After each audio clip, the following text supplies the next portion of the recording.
شپیتم نمبر مکتوم. امام ربانی رحمه اللہ دا لکھل دے مولا امین رحمه اللہ. دیکھیں دا اہل تصوف و دا اہل سلوک یا محاوری بانے بحث کہیں. اہل سلوک وائی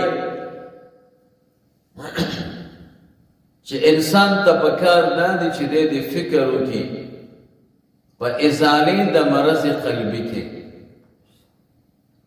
دا خپل مازړو مرض دی معلوم کی او دا دی مرض پا ازاله کی بس زندگی تیری او فکر بکای او دا فرصت کل آسانی کی سڑی تا ازاله دا مرض قلبی دا کل کی وی چکل اللہ تعالی ډیر یاد ہے. سوچ ذکر کثیر کئی دا ډیر ذکر برکت دا دے چا اللہ تعالی بے زڑچ دے دا امراضنا دا خالقی او تمام مهم امور کے امام ربانی رحمہ اللہ فرمائے اگر دا مهم ترین امر دے چا ازالہ دا مرض قلبی دا و دا غیر متعلق فکر کولی. یوصل وش پیتم نمبر مکتوم. امام ربانی رحمہ اللہ دا ہر دے رام رحمہ اللہ تلے گلو. پدی مکتوب شریف کے امام ربانی رحمہ اللہ ترغیب ورکڑے پا عبادت دا پروردگار باندے. اگا پروردگار چه عالم دے بے چون او بے چگون دے.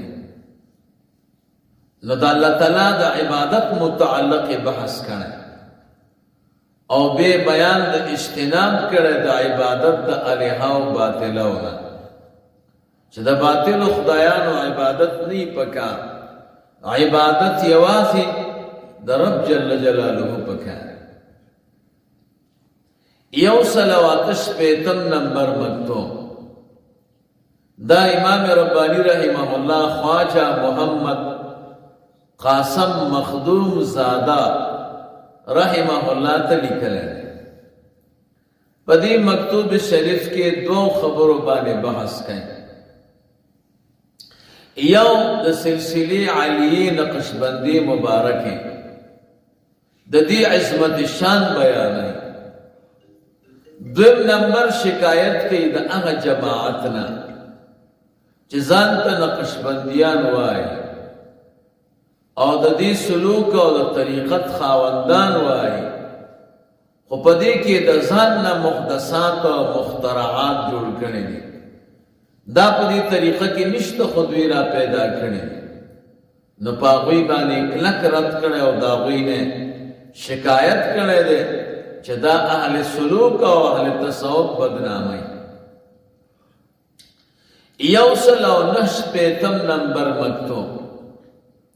دا امام ربانی رحمہ اللہ شیخ عبدالصمد سلطان پوری رحمہ اللہ تلی کنے رہے. پدی مکتوب شریف کے جواب و سوال لے دا حال دا مریدان ہونا چه مرید بخبل پیر سے تا حل وائی او بیا پدی کی دا یو خاص دا وقت بیان دے چاگه دا اولیاء و دا بزرگانو پا اسرارو کی چه دے اغشمارل کی دا اولیاء و بزرگانو دا اللہ تعالیٰ سرم یو خاص وقتی او بیا دا خپلو دوستانو سرم خاص وقتی باغے کی عام خلقو تا اجازہ نہیں. دغی خبرو بانے امام ربانی رحمہ اللہ پدی مکتوب شریف کی بحث ہے. یوصل اویایم نمبر مکتوب. دا امام ربانی رحمہ اللہ شیخ نور رحمہ اللہ تا لکھل ہے. پدی مکتوب شریف کی امام ربانی رحمہ اللہ دو خبروں بانے بحث کہیں. یو دا دی چې سالک ته پکار دی چې د الله تعالی په اوامرو باندې راتګ وکړي او د نواهیو نه اجتناب وکړي.